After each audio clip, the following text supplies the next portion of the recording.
All right, welcome everyone. I am, proud or happy to announce my first co-stream of the year. Hopefully, the first of many. And I have two guests actually tonight. Both of them actually I have yet to meet in person, but two of my favorite online people that I've interacted with. Curran's here already. I think Romario is getting a beer at the moment, if he's not already here. But can everybody in the chat, I guess, hear us okay? I'm here.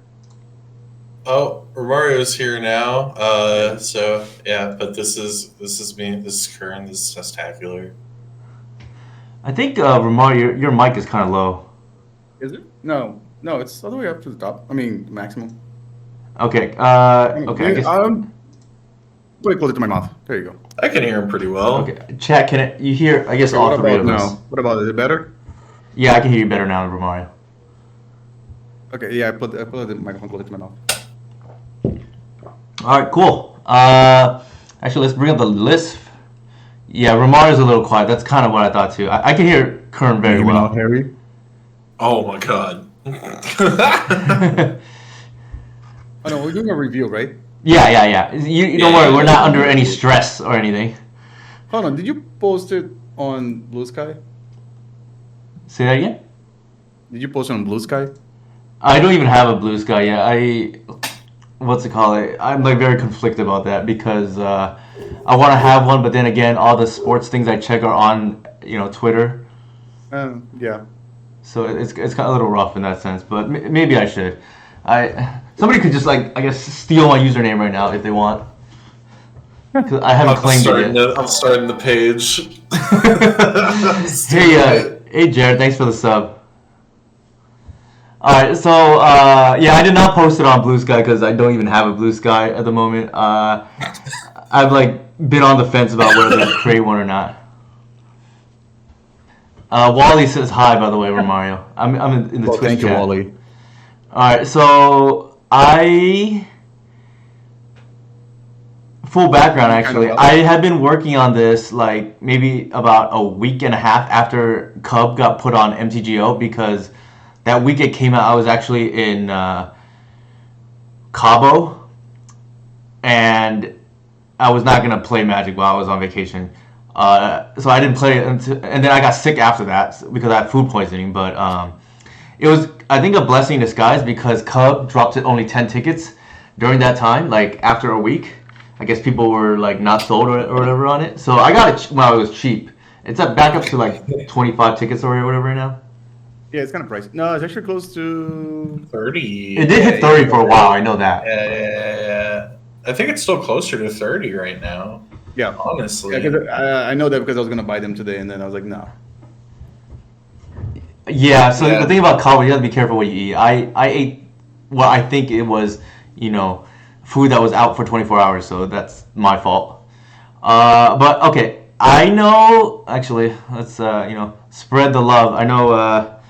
Oops. Let's see. Oh no, you had food poisoning?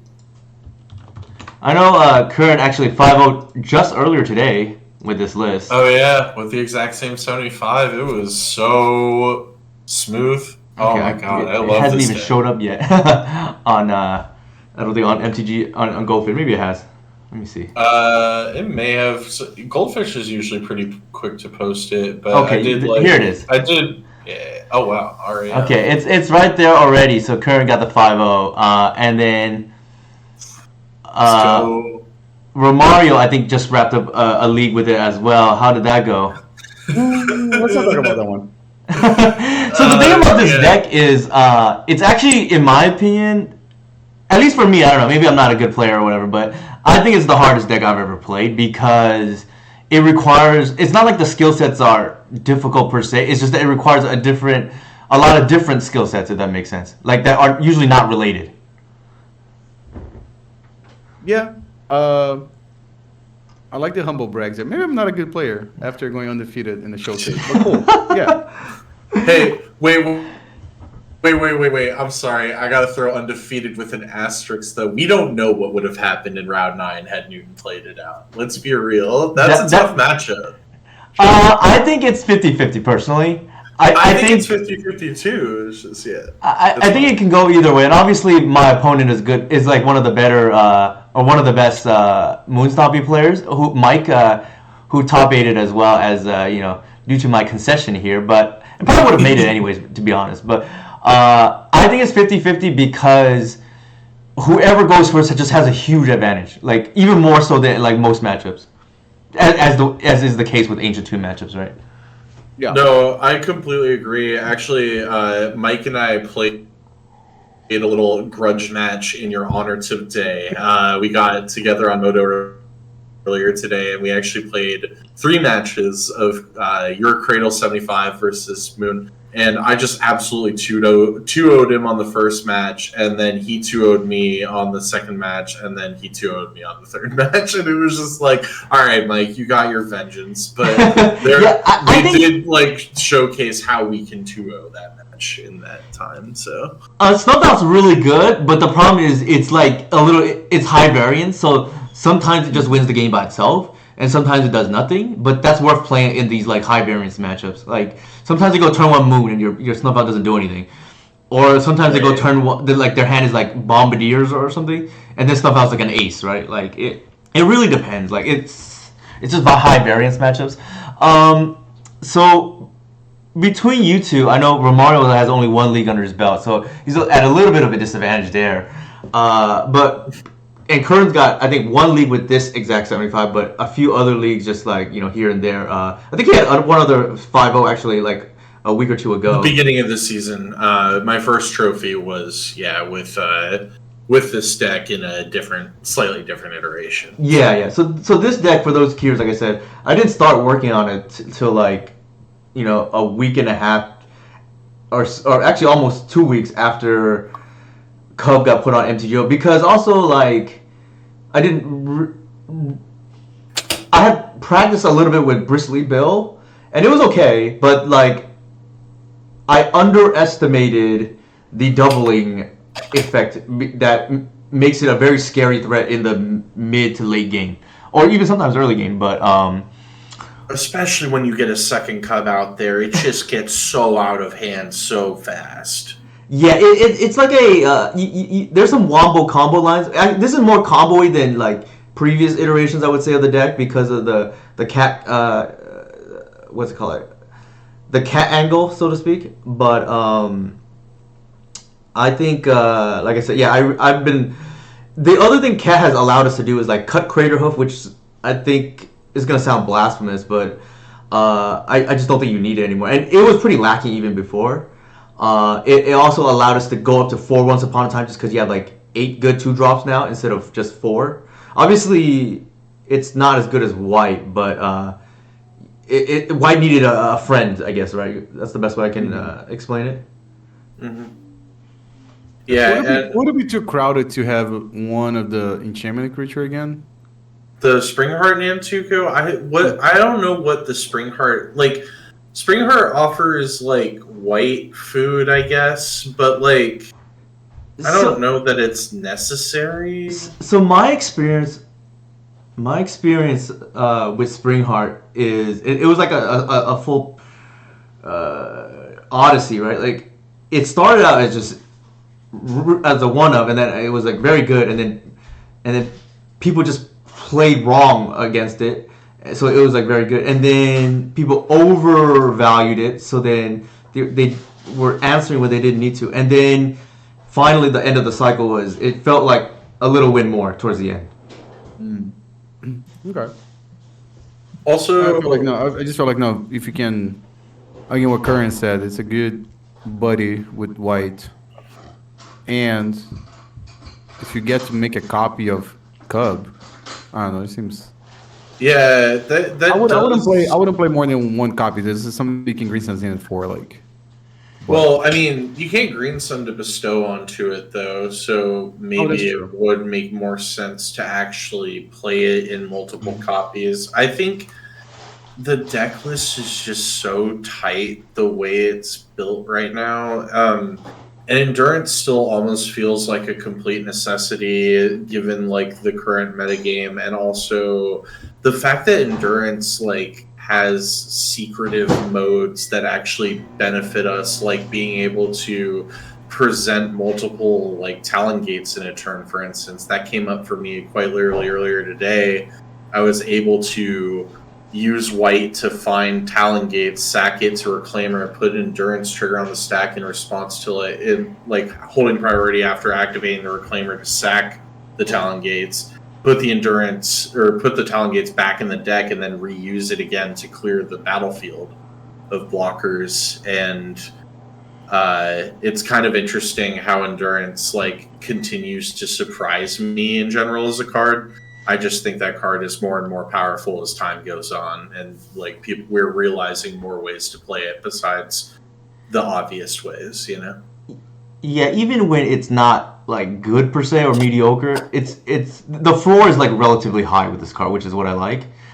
And it has like little things like, you know, if Cradle's your only other land, you can play out the Cradle and your opponent tries to dage your spell. You can like pitch cast Endurance as a pseudo counter spell. Not speaking of which, I like to joke that's the green Force of Will, especially in a Reanimator or Uthal spells metagame. Right.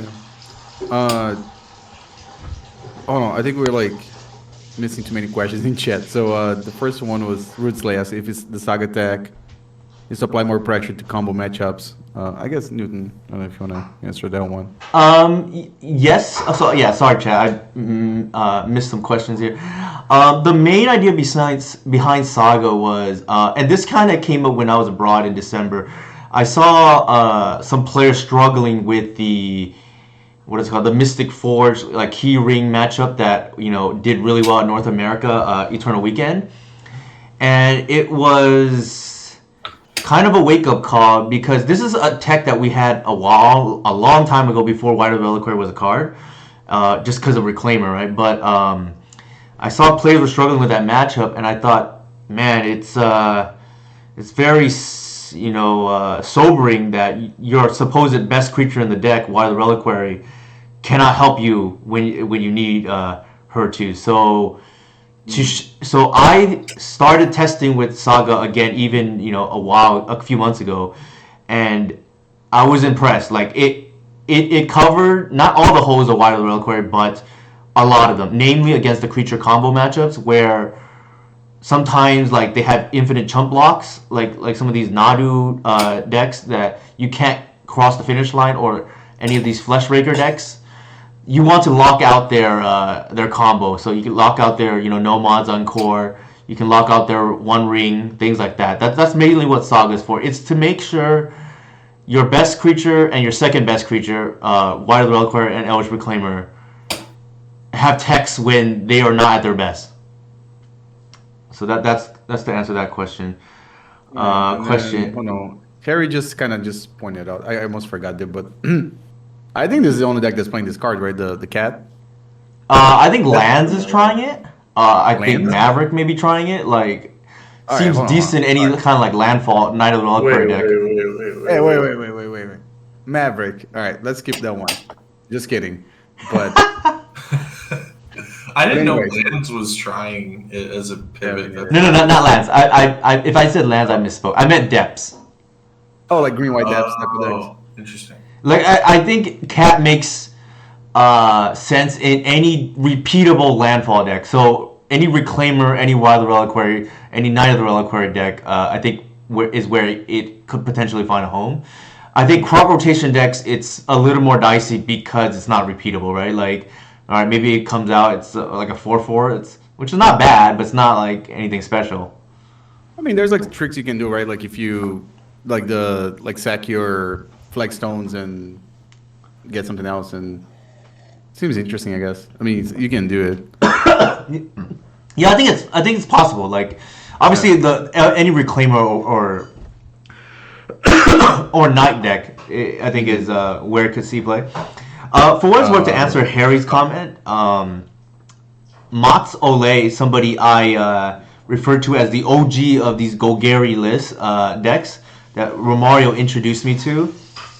He told me a long time ago that Night of the Reliquary is not a real legacy card anymore in his eyes, and this is coming from somebody who plays a lot of Magic before. Yep. or 4C loam. So I would kind of take his recommendation on that. Like the problem with it is 3 mana to come out and not have an immediate impact seems pretty dicey in today's Legacy.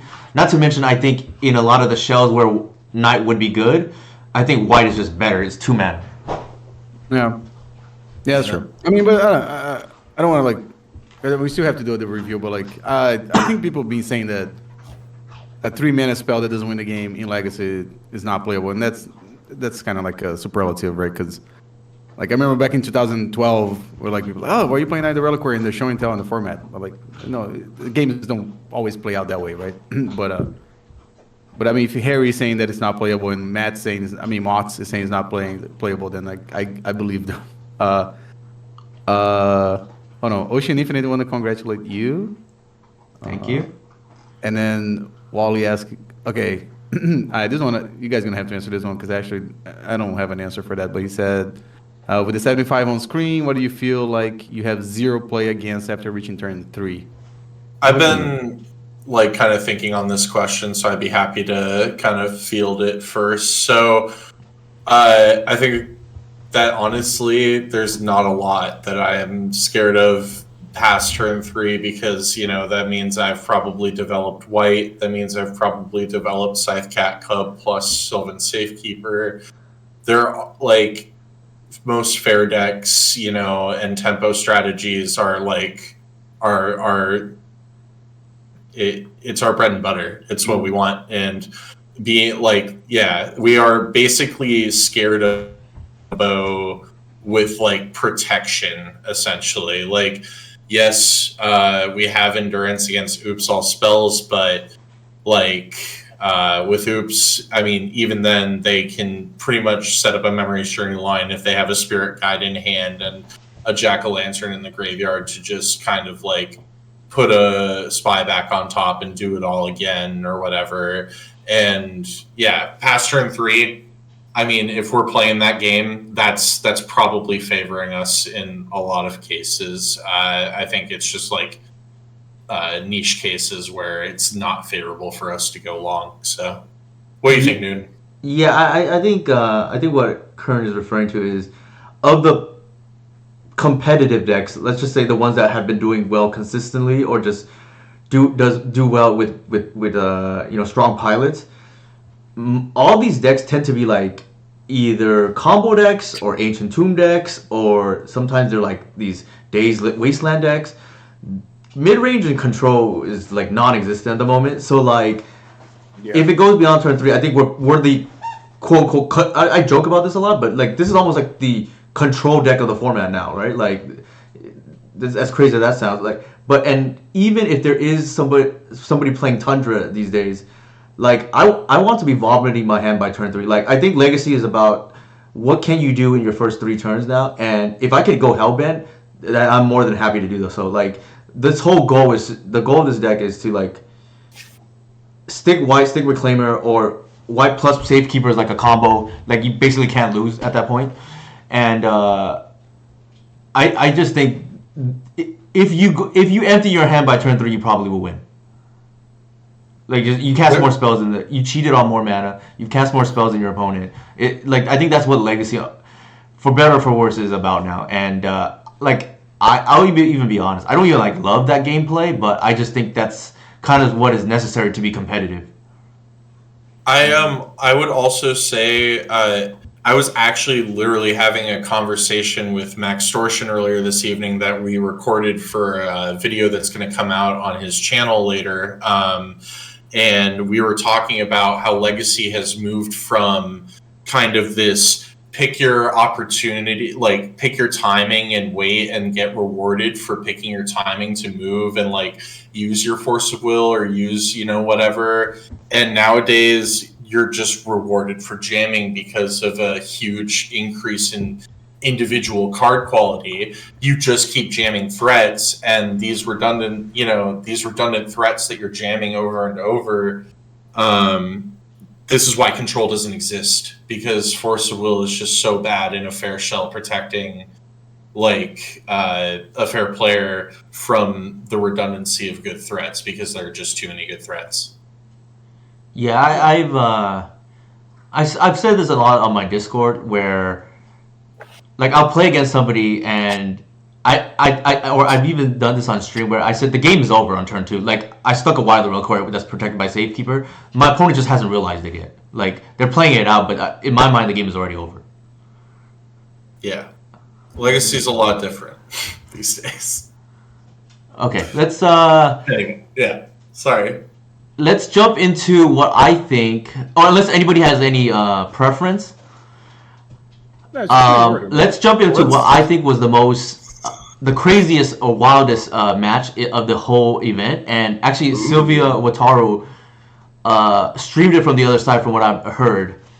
But round 6 is the one match where I actually felt I was at one point lower than 50% chance to win. So I felt I was disadvantaged in game 3 at one point. So in these other matches, yeah, I lost game 2 or game 1 at some point. But in game 3, I never felt like I was behind. Unlike round 6, the third game. Now we can go and watch. There's game 1 really. I don't think there's anything to learn because literally they moved a 5 and comboed me turn 2 with protection anyways. Like I endurance their reanimation spell and they had force. So their hand was Entomb, Reanimate, Force, Blue Pitch and Land. Like that was their 5, I guess. And yeah, there's no beating that, I guess. But I guess we can watch maybe the game 2 and then maybe game 3. What do you think? Or should we just jump straight into game 3? I'd be down for game 2. I think I watched the whole match from their side, and I don't know, the whole match seemed interesting. Just I guess just force forward a little bit because I know Sylvia can play a little slow sometimes. Okay, let's watch game 2 then. Since Romario said it was pretty interesting. Game 1, I don't remember it being interesting because I think they just killed me turn 2 with protection even on a mode of 5. So, hey Dukes, how's it going? We were just talking about you. I promise it was all in. Maverick is so good, guys. Hey, you know what's really good right now? Maverick's really good, guys. I promise. Okay, so here I kept obviously Fairy plus Thoughtseize. And then I'm on the play here because, like I said, I died turn 2 even though they mode a 5. Is this game 1? This is game 2. Okay. What happened game 1 I don't think was interesting. They mode a 5 and killed me anyways. Okay. I clearly remember that because that was the second time this event where I died turn 2 protected from Reanimator, and then I'm thinking to myself because I moved all my endurance to main. Like, what is the point of endurance if they have force anyways? Like it was literally the second time this happened already, and I was just like, what is the point of endurance? Okay, so sequencing here, obviously I fetch first and then once. Yep. Okay. Gotta make sure. Gotta grab it. Oops. Ignoble. So it was ignoble or noble, I think. And then whoa. Yeah. There we go. Nice. So what do we have over here? Okay, so their hand was EE, 2 deltas, go for throw, animate, dead, entomb. Like to me, I'm thinking just pressure, right? I want to protect my wild reliquary, and I want them to lean into the combo, and then it's a little bit telegraphed, but I want them to lean into the combo and then blow them out with Macabre, right? Yeah, it's definitely at least slightly telegraphed, but I like taking her for because white is your because to me everything is about clock plus disruption now. Yeah, I think that's totally measured. That seems like good play. And feel free to jump in anytime, Romario. I know I'm talking kind of fast. No, I'm. Newton's a fast thinker, man. Have you seen him doing like a Rubik's Cube? I'm just saying. I have a picture of Newton like solving that thing, and he did it pretty fast. So. Oh sheesh. So they play the EE that I know about, which is fine. I'm gonna Talon Gates, and I have double protection at this point. Oh yeah, you're looking good. So what do you? Oh, so no, I didn't. The green sun. Yeah, I didn't activate white because they left 2 mana up. So I'm gonna force them to do it like now. Yeah. I got a second one just in case. Yeah, there's no reason to do it like unless was there a reason not to play the second white? Yeah, because they have the E on 2. Was it on 1? It was on 2. Oh, okay. I'm sorry. Okay, go ahead. Yeah, you're good. Slight misplay by me, by the way, if anybody caught that. Oh, hey, would it be better if you shared your screen? So there might be a little lag on me and Romario's. My fault. No, Yeah, no, you're let's do good. that. You're good. Let me do that. Let me share my. How do I share screen on Discord? There should be a little like. Oh, here it is. I see it. Button. Yeah. It's right next to the camera thing. That should help us out a lot. Oh, okay, cool. Then I'm gonna pause this. Okay, can you see my screen now? Yes. Yes. Okay, perfect. I apologize. I didn't even think about it. So here they do this. I think about like whether I want to respond, but I end up not because I think I want the hierarch for food later on. Actually, I end up doing it anyways.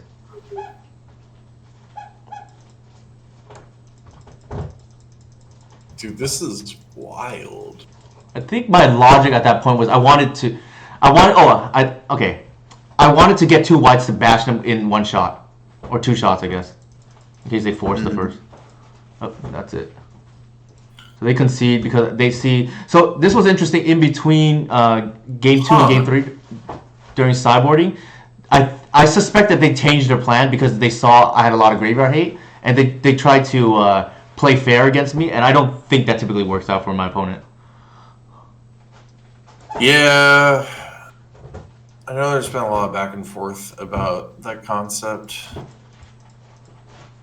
So, kind of a sketch hand, to be honest. But I kept off the back of 2 disruption pieces. I mean, I think that's strong. It's 4 lands, 1 too many. So fast. Say that? Oh, yeah, sure. Alright, EE on 1. Fine. Yeah, I saw I saw EE Days, Force of Will, and I just don't care about the other cards.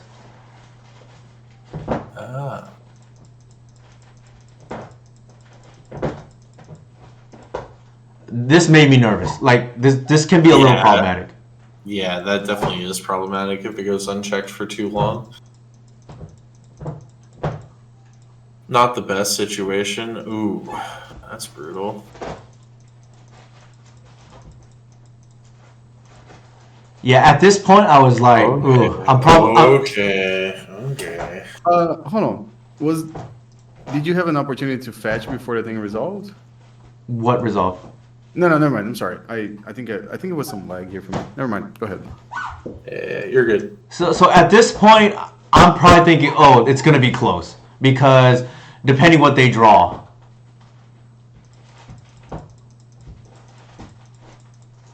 So here I wanted to waste their mana in case they wanted to brainstorm. That's why I did it on upkeep. I just like it. Yeah, I like the upkeep brainstorm. Or I mean, upkeep endurance. Yeah. I think it's good. So that drew out the force there. And like I said, at this point, I'm a little nervous because... There's a sign that they're trying to cast Murktide. I think they just didn't want me to have a second clock. So here I didn't play through days because I wanted to grow the lair, and I was like, oh my god, I got super punished. Like, they had the days into another threat. And I felt like I'm super behind here. You're going to 1.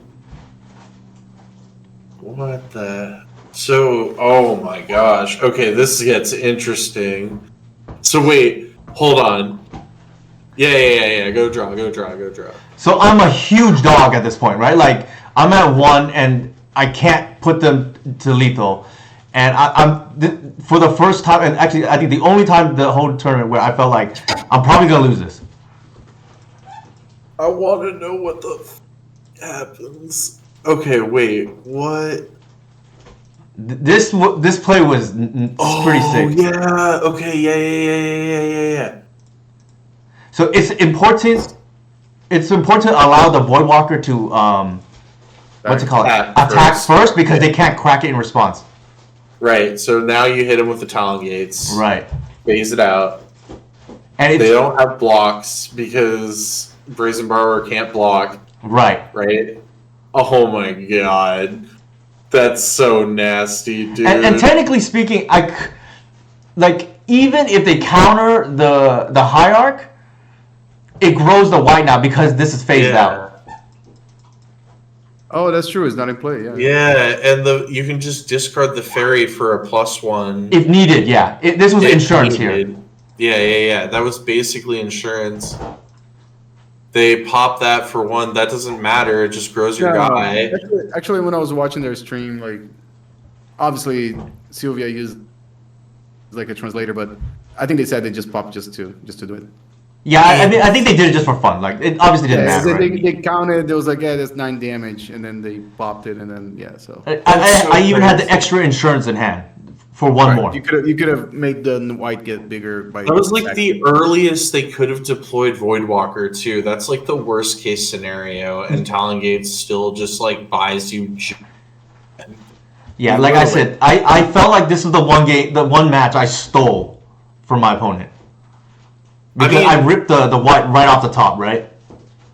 Yeah. Honestly, Newton, this is how I felt when I recorded a video on my YouTube a little while ago that was just a match against Reanimator, and it was because again Talongate's just kind of bought me that one turn that was clutch enough to get around the corner. I totally understand just almost dying to Voidwalker and pulling out just barely, The other thing was I was a little bit punished earlier for not playing the Cradle because I got my white dazed, but then the Cradle came in handy to activate Talongates. Now it's debatable whether I misplayed or not, but that was the logic at least.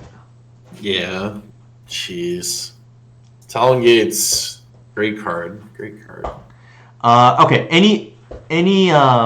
the crazy part was I realized it afterwards. I looked at the top 8. I played against, excluding myself, there's 7 other players. I paired into 6 of the 7, which is kind of crazy throughout the event. Wow, that's insane. Okay, I'm looking at the matchups here. I think the next interesting matchup, I know it's a 2-0, but I feel like the DNT matchup is one that players may struggle against. DNT is weird because I feel like there are things that feel intuitive that are actually wrong in that kind of setting, and I think it would be a good match to review for players kind of newer to Cradle. I think the thing about the DNT matchup is the approach. I feel like from a lot of our pilots, from a macro standpoint, is not correct. I think we are the beatdown and they are the control, because they have so much grind in the late game. Yeah. Okay, so I'll bring that up because I think that's kind of an interesting matchup, and the DNT matchup, the way it played out, also showcases that you have a very small window and you need to protect a certain threat to win. And without spoiling it, I'll go over it. The other thing was I get asked right now why am I playing what is it called? This fungus, the insidious this disenchant creature. Yeah. It's because it's just barely good enough to bring in against Tempo. And I just don't think Tempo can beat us. If I even have my B game, I don't think they're beating me. Is that just to kill a Graphic Cage? Really, it's I in the days leading up to the event, I kept pairing into Evren actually on Stiflenaut, and I kept pairing into Show and Tell. So I thought this could be useful for the showcase. And I only got 1 league under my belt, and then I didn't play the night before due to baby sleeping late and then daylight savings. So I was like, whatever, YOLO. I have 1 free slot, and then it's just I just don't believe my Tempo opponent can beat me. Okay, is that card something that you would not play going forward? This is probably the weakest slot, yeah. The other weak slot I think is depending on your metagame, probably Fairy or Force, depending on what you expect to play against. Obviously, if you expect to play against Graveyard, Fairy is really good because it's found off once upon a time too. Force of Vigor, it depends on your metagame. I think I would not leave home without 4 seizes and 4 snuff outs. Mm-hmm. And same thing with the needle plan. 4 snuff just always locks in. Okay, let's go. So they're revealing 80 already, so I'm assuming some Yorion deck, right? I forgot what I put back. I think a cat. I don't You remember. put back the cat. Okay, let me bring it up. I don't remember. I clicked it too fast. Too fast. Too fast. Actually, it might have been a Talon Gates. If you That put would the make more cat sense. back, I swear to God, be nice to the kitty. Okay, here it is. This is my opening Oh, hand. I mold this because I thought Reclaimer into what? White into turn 3 endurance way too slow. Like, Whoa. and the Gates is already a mulligan, right? Like, I don't know. I maybe I'm just a little weird, but I would have kept that. Yeah. to me, Maybe this is I'm. almost like a multi 5 already because endurance does nothing in this matchup, and Gates is pretty bad. Yeah, I mean, I guess that's fair if you're just like hard predicting. Yeah, I mean, No ramp, like they did reveal Yorion, so like, I guess it's like well within your rights to do that, and like, yeah, that makes sense. You're totally. I get it. I get it. Yeah, yeah, yeah. if this Talon Gates were a dork, I'd probably keep.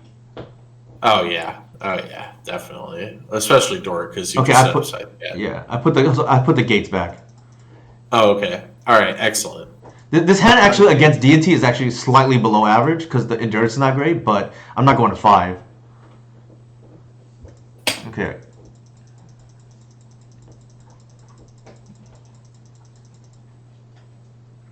Is it playing here to just green something for oof? I think depending on what I draw, like Green Sun can be a multiple things here. I also think one way you lose this matchup is you can't protect Atraxa, and Sylvan Safekeeper is like a premium card in this matchup. So yeah, green sunning for 1 on the next turn for Safekeeper is probably the line then, right? Yeah, especially when we drew the dork too, right? Oh my gosh. So It's so now, easy. Yeah, that seems way better than. like, I don't think they can beat protected Atraxa, right? Probably not. Yo, what is that? It's the removal spell. So this is what I mean. Like, if you want to call DNT the premier control deck, I would have no qualms about this in the format too, because we are definitely the beatdown in this matchup. Like they're trying to just outgrind us, and I just think we just like make it so they can't interact. So Safekeeper's a premium card, and especially if we stick on Atraxa, I think that's game from there. So here, for a split second, I thought, what could they possibly have that's a 3 power creature? But I was just like, on the off chance they have something crazy, I better not attack because I think this game is already won. Yeah, you might as well just play it safe. Totally reasonable. So I got a collector because I see 2 vials, and then I got a green sun just because that can just get me whatever I need.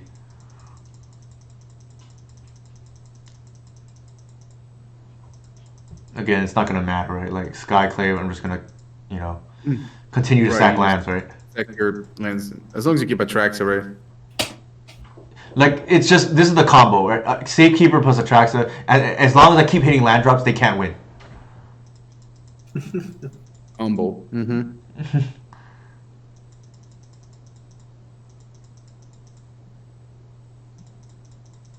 Yeah. So my opponent gave me the benefit now. Like I can close out from here, right? Right. Especially when white now, I can turn creatures into lands. So it's really like infinite protection outside of sweepers, right? Yep.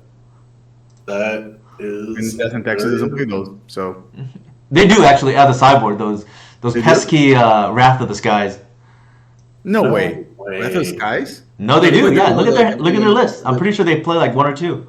Isn't the permanence there tapped or such and such? I forgot what it's called. Oh, wait. They might have played it in this game too. I don't even remember. There's no way they're playing. No, there's no way they're playing like Wrath of the Skies. I'm pretty sure they are. Like let me Oh look. crap! They did have 2 Wrath of the Skies. You're correct. That's crazy. Okay, I would not. I would definitely got by Death and Taxes playing Wrath of the Skies.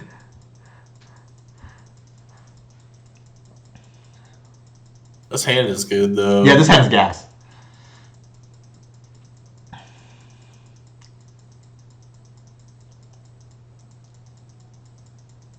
I can't believe they bowmastered your guy. I mean, they probably know what to play, right?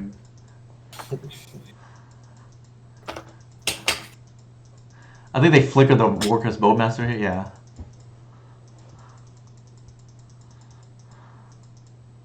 So, for a split second, I was like, do I just play a naked Atraxa? Because I'm afraid if they have swords, that's like one way we lose this game, potentially.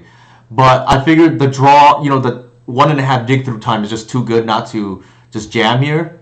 And also, Vial on 3 is extremely scary because then they can do stuff like Vial out Recruiter for Containment Priest or whatever. So I was like, YOLO this. If they have it, then hopefully my 2 drops can get there. Mm-hmm. So here we have a redundant Wild Reliquary. So I'm going to go Safekeeper into Seize and probably a Cradle. Yeah. Yep. And here, because of the Safekeeper, my opponent is on a 1-turn clock. They have to answer the Atraxa or they lose.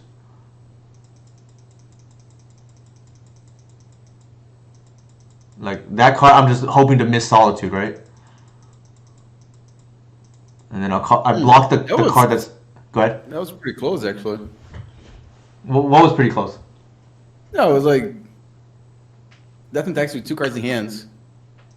I mean, they could have like Caracas or Source of Plowshares, Solitude. It was like they had a lot of outs. You know what I'm saying? No, for sure. Like, so like, I know you have 1 turn to answer. The guard. If they have the answer here, it's a real game. Like, it could go their way, it could go our way. Obviously, our hand is pretty stacked at this point, but like I said, they do have to answer it within 1 turn, and if they don't, I think the game's over. Mm-hmm. Wow. Insane.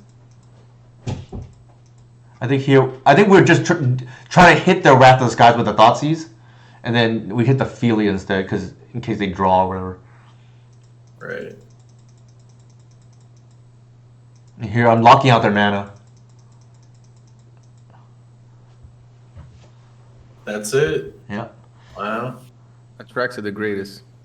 Yeah, like, literally this game, these 2 games were just won the same way, right? Like, Atraxa is a Safekeeper. Or other way around, I guess. Because, like, all right, this is just, like, me bullshitting, but Atraxa, like, I have the same copy on Magic Online because that's the only copies that I have in paper. Uh-huh. And I noticed that you have the same ones, too. I just kept it because this Atraxa, I think of it as a good luck charm. There's no really rhyme or reason. It just happened to be the one that was available at the time. I might even got it from, like, Inigo or something, I don't remember, but like, I just kept it as a good luck charm because it's different. Oh, it worked for this thing, for this event. Yeah, but my point was saying, like, no, it was close because, okay, obviously it doesn't look close, but the options that I mean, not the options, but the odds of them drawing like a card that answers the tracks in that 1 turn were pretty high in my opinion, right? Because no, they were. Like I said, if they answer, it's a real game. I don't think we're just dead because we have more cards than them. But right. The longer the game goes, I think we could be in trouble if the Yorion gets down or something like that. Right. But it worked out for you. Yeah. I mean, if they somehow answer that track, I think we were still favored, but maybe slightly, not by much. Mm. Yeah, even if they answer Atraxa, then you still have the Cub and the Whites and stuff. So yeah. Yeah, the Cub helps because it gives you your wombo combo line, like. Like sometimes, like if they don't have the what is it called, the Cauldron or whatever, then you can maybe just like trample over them. Typically, that's not how these games go. Like, but it is a thing. Right. All right. Any other matchup that is like you think is interesting? I think probably Keyring would be interesting unless it was like really non-gamey. I don't. It was kind of non-gamey. It was just like collective if they like couldn't beat it. Okay, that's kind of interesting given the fact that they play Kozilek's Command. Kind of. Actually, let's bring it up. It was interesting because their build was a little bit different, and I got to do some cool lines with that because they played Helm of Awakening. Mm-hmm. Oh no! So you can imagine the shenanigans that I was up to. That's fun.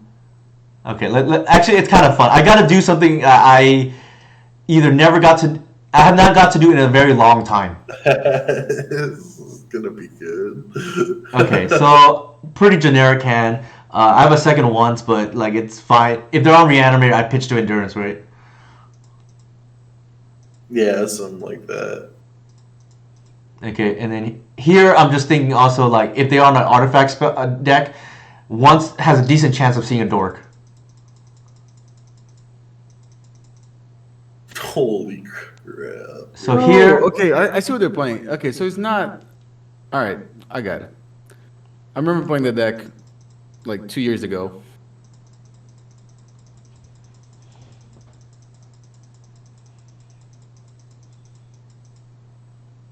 so that was the interesting part, right? They chose to command my dork, probably because they needed to accelerate their hand or whatever.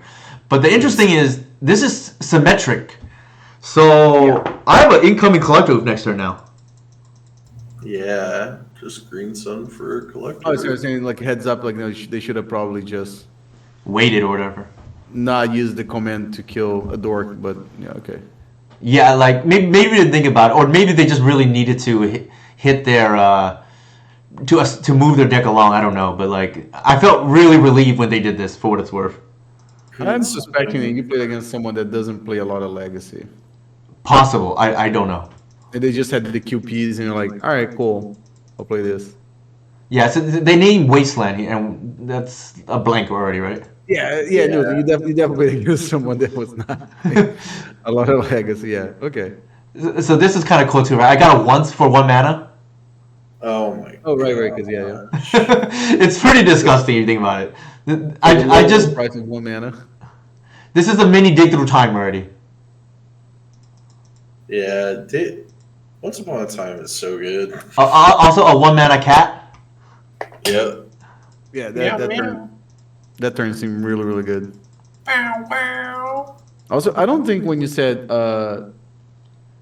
what did you name this round again? Say that again. Keyring Forge. Yeah, I'm pretty sure that's not what Curran thought it was gonna be like. It's kind of like, I mean, it's still Glaring Fleshraker, Mystic Forge, and Keys. Like, Yeah, it's but I think the kind Helm of the same. Awakening and the Mishra's was it work They're- task, whatever. They're even playing the freaking Nexus Maybe- Tower mana base. I mean, I have to imagine they have ring because they have key here, right? I would probably, assume yeah. So. No, they probably have ring. Actually, no. I think they cut ring for a research desk. All right, so we That's just have a like big a- cat now. That I bored out next game. Downgrade. Oh my gosh, how big was that cat? 8'8"? It was a 10-10. Oh shit. Romario, I've gotten the cat to 90-90. You realize? Pictures or it didn't happen. It did. I literally posted a picture. Mario, oh my god. Oh my gosh, I'm sorry, I'm old. There's a lot of stuff happening on social media. Oh my god, Romario. All right, question: would you How guys did keep not this? remember this one post? Oh, keep that? Not against this deck though. I don't think I'll keep against this deck. So Unless you're expecting them to cast Helm of Awakening again, and then you can cast Natural Word on turn 3, sure. So Curran, would you keep this hand?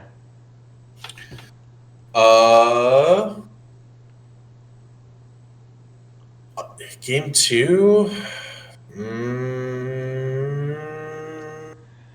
Yes. So, yeah, I kept this hand, and this is exactly the reason why Saga and Needle are in the deck, because you need to turn on Reclaimer, like for these kind of matchups, and because otherwise you only have Thoughtseize and Force of Vigor to mull to, and I'm not mulling to only 6 copies of a card in my deck. So you have to.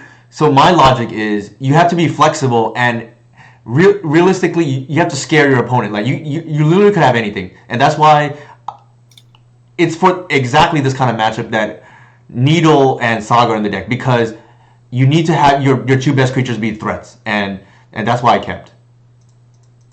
Because if it's possible, they keep a hand with Fleshraker, and suddenly this hand is an ace now. And then of course, it helps to get lucky too. Yeah, Do you get a Bayou here? Yeah. Okay. Yeah, the Force of Vigor is pretty good top deck there. Oops. And then they play right into what I thought they could play, right? Like, realistically speaking, this is possible. Okay, Oops. oh no. Oh, I think you went a little too fast there. Did you consider killing the Flash Raker during combat? I think I did. I don't remember. It's not, okay, it might have been. You went kind of quick. I thought you did it end of turn, but No, I think I did. I don't remember. I'm fairly certain I did, though. Here, there's a decision to make, right? Like, if I play the Reclaimer, I can potentially get, Needle down in 2 turns on turn 4. But the problem with that is if they play something relevant, they have to pitch the natural order. And I felt like I wanted to Atraxa. Like, that's kind of the decision to make here, right? Like, you play the Reclaimer, you have to pitch the natural order. yeah, I think I like your decision. I think I would do the same thing too. You say the Reclaimer, right? Yeah. Yeah. Here they name Force of Vigor, which I guess they're expecting it, right? Which is one of the reasons why I don't love Force of Vigor, because everybody plays around it anyways. Ah, shit. Helm of Obedience. I like the Nombo with his Disruptor Flute. So here we just slam the natural order. Natural Order. And we have a 3-mana natural order, by the way. Right, because the opponent's very kind to you. And then here, I think I probably take Green Sun. We have Force of Vigor in hand already. So Green Sun, Safekeeper, Cradle, Thoughtseize. So not Green Sun. I think. Okay. Maybe Thoughtseize, actually. I think isn't green. No, well you can get Green Suns in it in Thoughtseize, right? Yeah, I think I actually take maybe the. Green Suns in it. Cause like so you can collect. Well, you can collect Roof this turn, but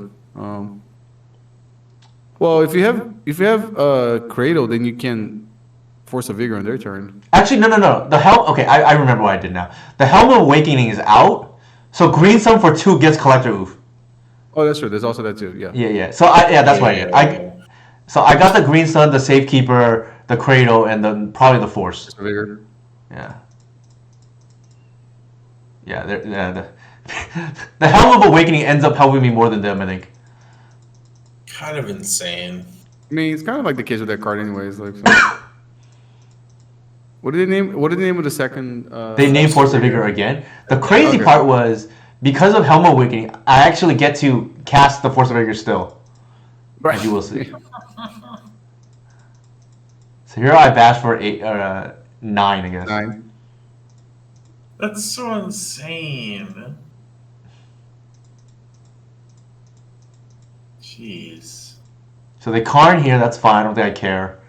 I don't bother to kill their forge because I'm just gonna like whatever I need to kill, I'll kill. You get a bridge, I don't really care. The Urza's thing was only makes 1 mana right at this point.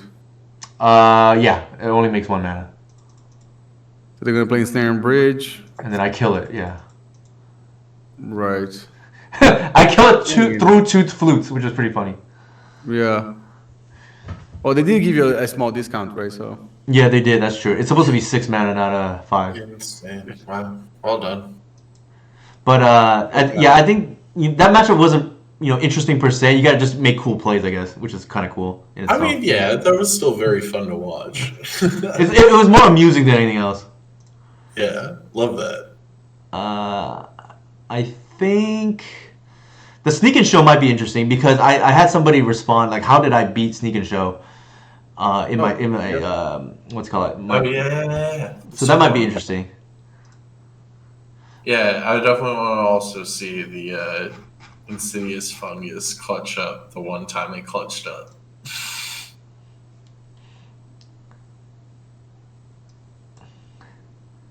So game 1 is against Sneak and Show is difficult, but I was able to get there.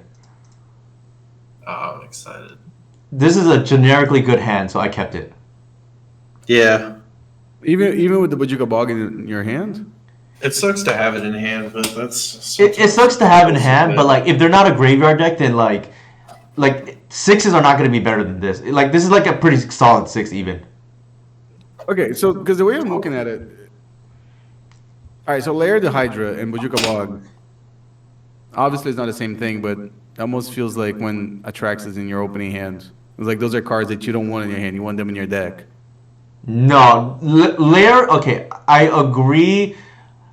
It's preferred not to open with Lair, but it's not as bad as like a tap land or a colorless land. Like Lair's perfectly fine on turn 1. Okay. Bog, I agree. This is like a half mulligan. This Lair is not a mulligan in my eyes. Okay. It's not ideal. Don't get me wrong, but it's not a mulligan, or it's not like an arbor. Okay, so it's mostly just like a non-basic force. Yes.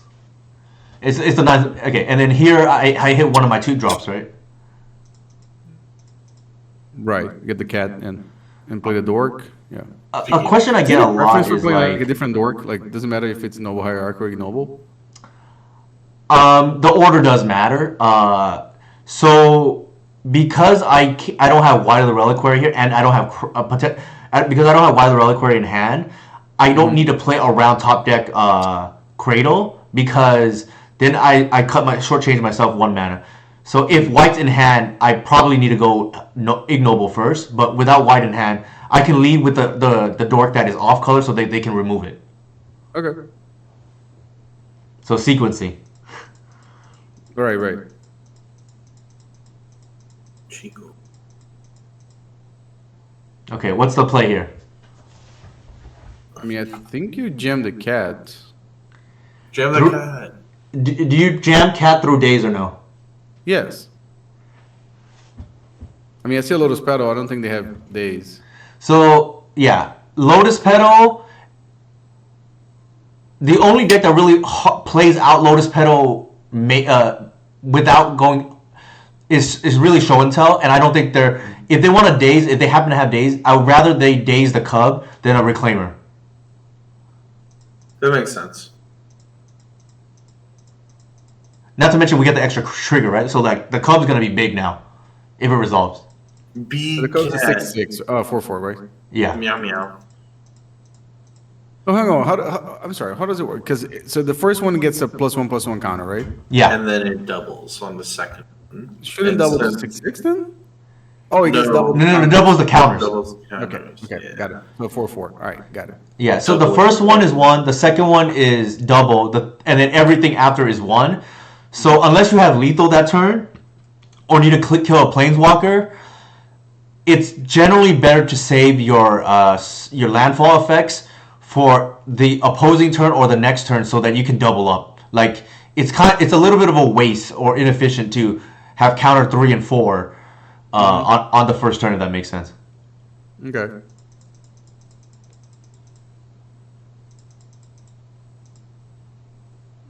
I think they show in here. Yeah, at this point I'm like, oh F, I'm probably dead. And I got lucky because they put in Emrakul. And you put in. So I put it in Hierarch because I'm really mana constrained anyway, so I don't really have Yeah. mana for 2 Reclaimer activations, like guaranteed, so that's why I went with the safe play.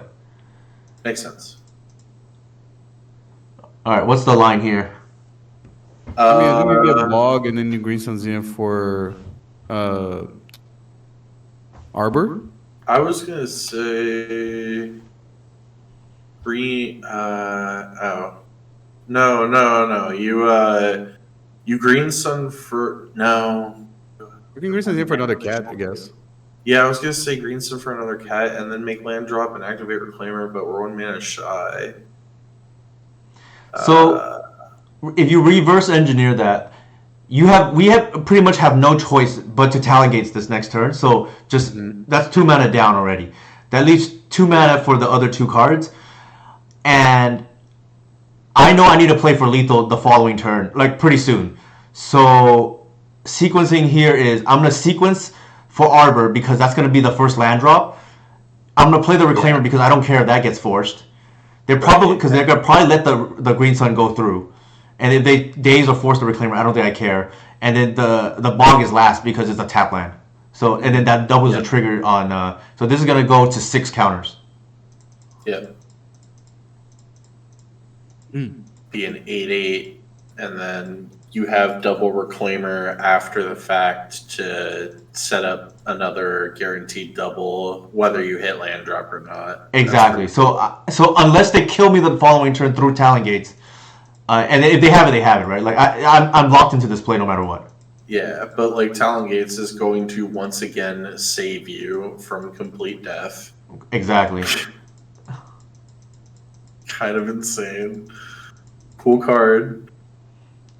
Oh, they need to do another business in for another arbor. Yeah, so you can just make it easy. Okay, so my line here is. Oh, get the second cub? No, we don't have that. Sorry, I cut you off. Go ahead. In case my opponent has anything fishy, I want to play through it. So I'm getting Safekeeper here. Okay, that makes sense. Yeah. You got Safekeeper? Yeah, because if for some reason they have a bounce spot, I don't want to randomly lose. So they force. It is what it is. That's fine. Yeah, you still got the 4 mana to activate the Reclaimers. Double twice. Yeah. GG. So it became a 28 or whatever. Yeah. Oh, double twice. Hold on. No, it doubled once. Okay, so what's it? Current. It doubled up to 16 counters. Okay. So it'd be 18-18. So again, not what I would prefer to play against, but if they put an Emrakul, we have a chance.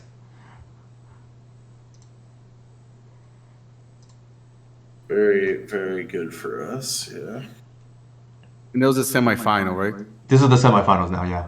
And then the finals, my opponent actually at the beginning asked me if I wanted to split. They said they were tired, and I said sure. He's like, thank goodness, because they don't want to play anymore. Sure. I mean, they're playing Death and Taxes too, right? They were my 8th round Death and Taxes player, right? So I think that matchup is maybe slightly favored towards us, but you have to really know the matchup. Like you cannot misplay the macro game plan. I mean, more like no. If you're playing Death and Taxes, being tired in the finals makes sense, right? Yeah. Make sure they probably had like a much more strenuous what's it called event than we did. Like because Death and Taxes definitely grinds a lot harder and plays longer games. Right. This is a snap keep, right?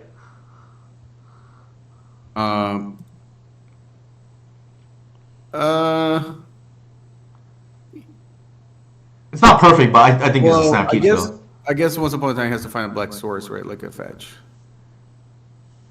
Because the Force of Vigor, is the Force of Vigor that good? No, it's not great in this matchup, but it's like something. Okay. We're pretty much keeping off Thoughtseize.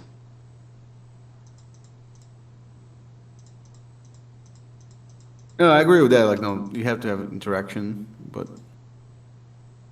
All right, it was the 5th card too. Oh.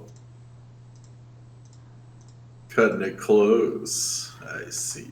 All right, so here we can die to show until next turn. I'm firing off the Thoughtseize here. Some people like to wait. I don't think you can wait against this kind of deck. I think the reason, well, okay, so for this type of deck, I don't think it matters. For blue decks, or if you're playing combo, then it does matter, right? Because you don't want them to like brainstorm into your like in response to your Thoughtseize. But I think for critical control, I think you just have to cast a Thoughtseize. Yeah, I see what you're saying. No, that's fair. Right. So I think in this case, yeah, you definitely Thoughtseize. I took the stock up here. What would you guys have taken? Okay, interesting you said that because I got a 5-0 this morning playing Sneak and Show with the same list you played against. Okay. I just looked up their list and I played it. If you ask me before the league, I'll say Force of Will. After the league, definitely stock up. Like there were a few games that I played this morning that like I literally kept a hand that had lands and 2 stock ups and like I found my way, finding like a win after that. So yeah, I think it's correct to take stock up there. I also have been rattling off a couple of trophies with Mono Blue on Mutel, and stock up is just insane. Just an Yes. insane card. The other thing is, if it was close, and I don't know if you think it's close this year or not. I'm looking at their lands and how much mana. I want them to walk into my double disenchant too. If that makes sense. Yeah. I want them to run the sneak attack out. I'm gonna end step Force of Vigor. That's gonna draw a Force plus blue pitch, and then I'm gonna hard cast the Fungus. That's my line. So I'm thinking a couple turns ahead, but I want them to walk into the disenchant. I mean, you do have to do that, right? Like, no, thinking a couple of turns ahead makes total sense. Okay, so they Yeah, right. put You one would card. have cast the stock up if you didn't discard it. Exactly right. So here, what's the line? I mean, I think you're playing Noble Hierarch for sure.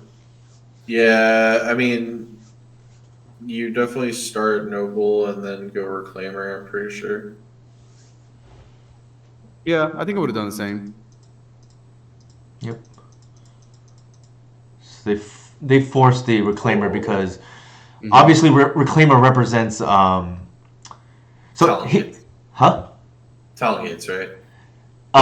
More than that, the combination of Talon Gates, because also Talon Gates means that if they want to play through Force of Vigor, they have to have one extra mana, and that's asking a lot. Yeah, fair enough. And it could come up that you also get the Saga for Needle too, like depending on how the game plays out.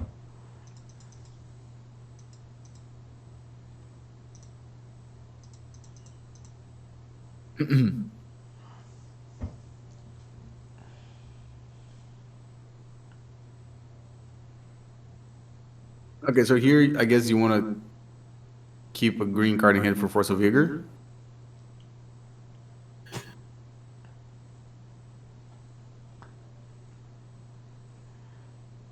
Yeah. Actually, I think.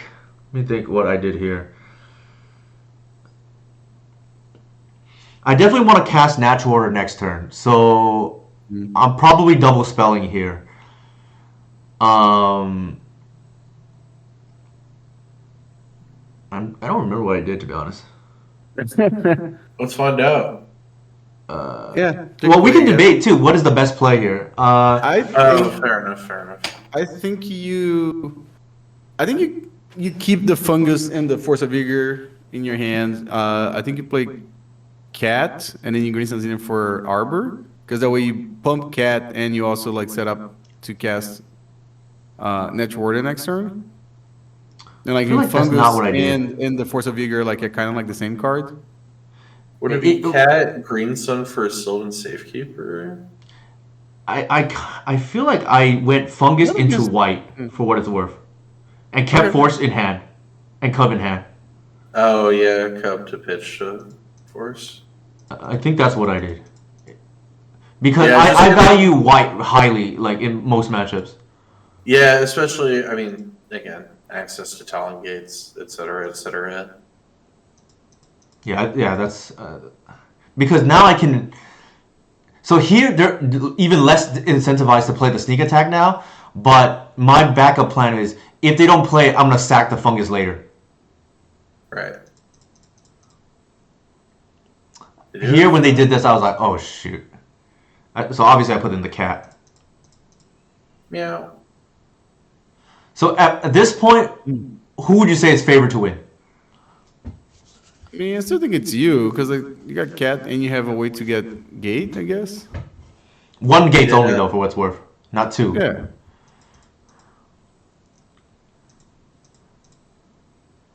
Okay, so they put Force, Misty, Emrakul, I think, yeah. Attack, Lotus Sneak Petal. attack. And we know they have a second sneak attack in hand. Mm-hmm. Right. So that's their hand right here that we know.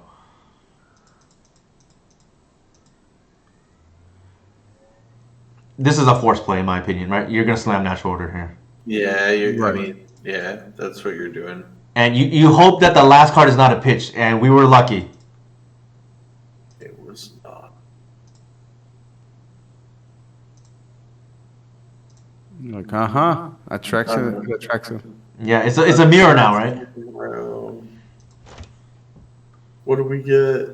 Oh, you got a thought season there. Oh, that's pretty good. This actually thought season is going to be relevant. You'll see why. So Oh, of course. Yeah. it's going to be thought seas, once upon a time, First reclaimer. reclaimer, and I think Fetch? cradle.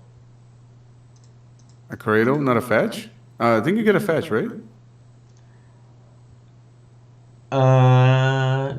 No, I don't think so. I don't think I get a fetch. Okay.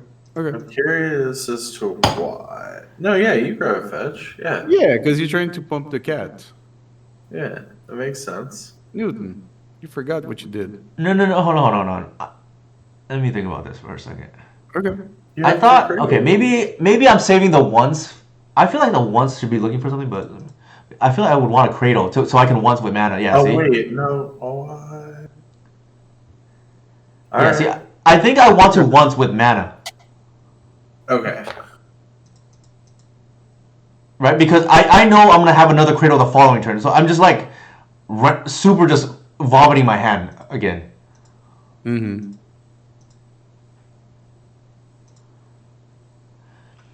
So here it's kind of awkward. I have to take the Lotus Petal now, right? Because then Otherwise, they you can activate the same turn. exactly.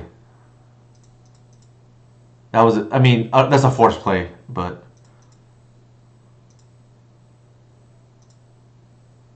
And then here it's pretty sick. I got a second cat, right? Meow meow.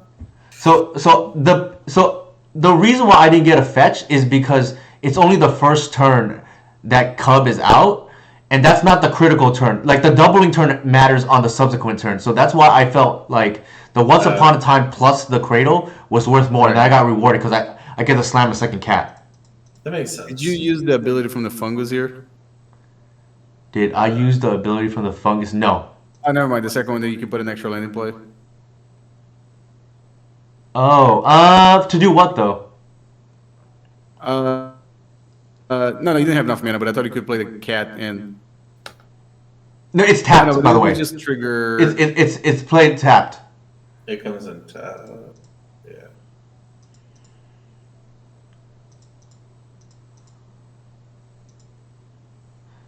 I guess if you really want to, you could have just like whited the reliquary too, right?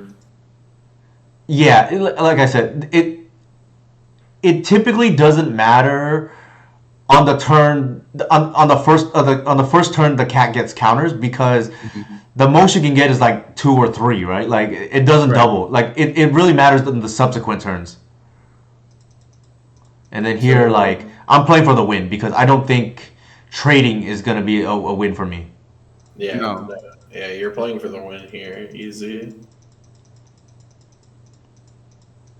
They put in the sneak attack And then die. and then die, right? Like here, I was like, if they had the mana, I feel like they would have put in the Emerald Coat. But if for some reason they just like click through it, then here I'm just still casting the Force. It doesn't really matter. It's like playing it safe, I guess. And then I have lethal now. That's a lot of points of damage. All right, so yeah, I guess that's how you beat Sneak and Shell, right? Like you hope they put in Emerald Coat the first game, and then second game they whiff off Force plus Blue Pitch. Right. Pretty good. That's pretty good. Anything else here that you think might be interesting? No, honestly, I mean, I think I have a good idea of how these other matches would go, but it's totally up to you if you think there's anything worth showcasing. It's your run. I'll ask Romario since he's only got one league under his belt. No, the match against Sylvia actually kind of like answer 90% of my questions that I had about the deck. That's good. Yeah, like I said, decks that like see a lot of play nowadays, right? like I definitely got some close calls, but like I said, this round 6, I literally thought I was losing. Like it's not like right now against a Sneak and Show player where I thought, oh, there's a chance. after the Atraxa result. I thought I was dead, and then I drew the white, and then I had the mana for the Talon Gates activation and the race. Right? It was like I needed all those things to line up. Okay, so is 4 Once Upon a Time the right number now? Yes. I think so. I think Legacy is a haymaker format now, and I just want like the most explosive beginning I can have. And if I have 2 every once in a while, so be it. Okay. Also, And it's still like a good cantrip in the early game, mid game. Like, Yeah. I also think we're more rewarded for it now too, because instead of 4 good 2-drops, we have 8 now. So that's another big difference. I mean, I think I asked you like not here, but like privately. But I don't know. I think I missed the second gate, but I wouldn't know what just like. I think the I second patched, gates. like- Go ahead. No, because that card was like really good. I remember the last time I played in paper, a couple of times when they'll try to remove it. I think by that point when I went to Buffalo Chicken Dip, like people knew about that card, so I was like, oh yeah, okay, I kind of expect that. And then the second time they'll sort again. I was like, oh, hold on, let me respond. And they're like, oh, you're playing 2 of this card. I was like, yeah. Like, so you just got like, you got some games that I won just because of no, they didn't expect the second Talon Gates. And then like I was telling you, like sometimes you just sack the first one and you endurance yourself, and then you put the gates back in the deck. And then I was like, all right, well, you got like 4 more Swords of Plowshares in your deck, because like I got 2 more that I can just go search up. So. Like, Yeah, I think it's reasonable, and it definitely like there's times where I get hurt by it. I'll be honest. Like, the biggest matchup where you miss the second Talon Gates is against something like Azorius, like Control, like because they have sweepers, right? Like I'm a little bit afraid to play 2 whites because I can only protect 1. right. So that's probably the matchup where you miss it the most. Sneak and Show, ironically enough, is another one where ideally you have 2 gates as well, because you can just fog them for days. Correct. Any Merit Lage matchup, it's probably nice to have a second gates. But against those Merit Lage matchups, you typically have an endurance to like chump block and then recycle a Talon Gates anyways. So that one is not the end of the world, but like you can't really survive an Emrakul attack under most circumstances. Okay. All right. Yeah, no, I think that's kind of like us. And did you miss any of the surveil lands, or you think they're not should be in this deck anymore? I think I would only want the Surveil Land if Legacy slowed down. I just don't think that's happening. Like, I think most Legacy matches are virtually over by turn 3. And you still like to side out the Natural Warders and Atraxa against Tempo? I do, but it depends. So, for instance, against my Esper opponent, game 2 I lost because I'm trying to think what happened. I forget, they wanted a very close game 2, and I had a snuff out that was stranded in my hand. I was like, I don't want this snuff out, so I boarded back in Atraxa plus Natural Order game 3 because it didn't seem like there was that many snuff out targets. Makes sense. But it depends. Like I did that one. I think that was a time where I flopped. Against these Esper lists, it's a little awkward because Swords of Plowshares allows them to potentially go over the top of you, especially if they have Bargoyf or like Cauldron or something like that. But And you don't have a second target in the deck for Natural Order too. that part has not really come up, like in my experience. Like it's come up, but not very often. So like a lot of times it's rare that you draw Natural Order and then you draw the Atraxa, because most of the time when you have Atraxa in your hand. No. I meant more like no. I'm sorry. I meant like if you Natural Order for Atraxa and then, like you said, they go over the top. Let's say if they sword your Atraxa, then the future Natural Orders you draw, they're like much worse, right? They are much worse. Typically speaking, like an Atraxa trigger is just too much for most decks to beat, like the card quality. But there are some board states that it can get real dicey if the Atraxa somehow gets answered. Like against a DNT or any of these like Stoneforge Mystic decks, it can get dicey. Gotcha. Okay. All right, yeah. I think that's kind of like Yeah. that's my contribution. No, I think it's good to have you on Romario because like you obviously have done really well with older iterations of this deck, and then obviously Cat's the new thing like in the deck. There's a lot more math now. Obviously, like this is like a hybrid, almost like affinity deck in some ways. Mm-hmm. And obviously, I think that makes, for me at least, it makes the deck a lot harder to play because not only do you have to optimize the combo plan and like when you can get off natural order, like ideally with protected by Safekeeper too, but you also have to keep in mind the aggro plan, right? And like kind of multitask if that makes sense. Right. I mean, yeah, I think that match. I mean, game number 3 against Suva Wataru would like kind of show that, right? Sort of. Oh, you mean the balancing of like multiple game plans, right? Yeah, yeah.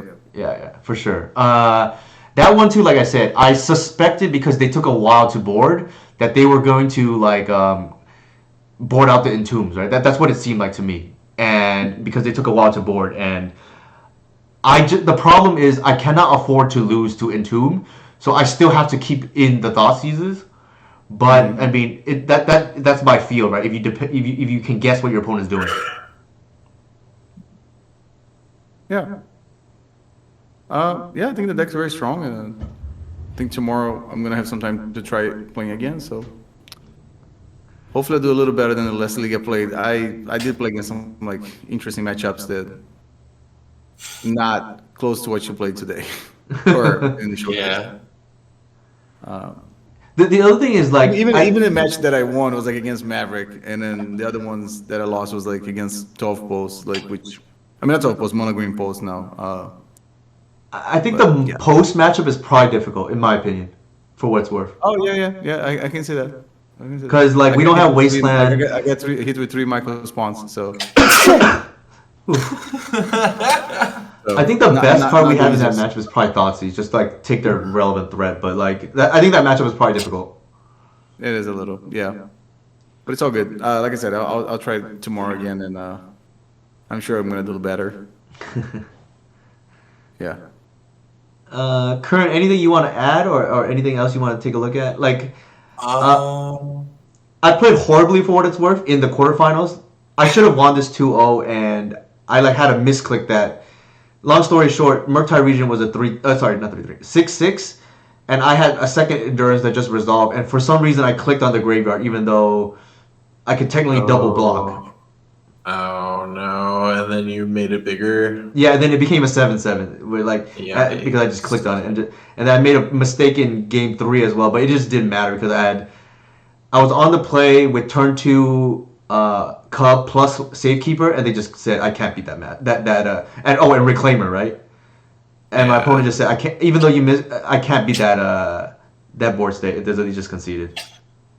Yeah, I don't really have too much to add. I guess I don't. I kind of opposite of you. I feel like this deck is a lot easier for me, and maybe that's because I come more from like just being stronger with aggressive decks. Like that's kind of more in my background. I don't know. Like I find it very soothing to just set up like Scythe Cat Cub plus Sylvan Safekeeper, or just set up White of the Reliquary and know that it'll be protected if it untaps. And I don't know.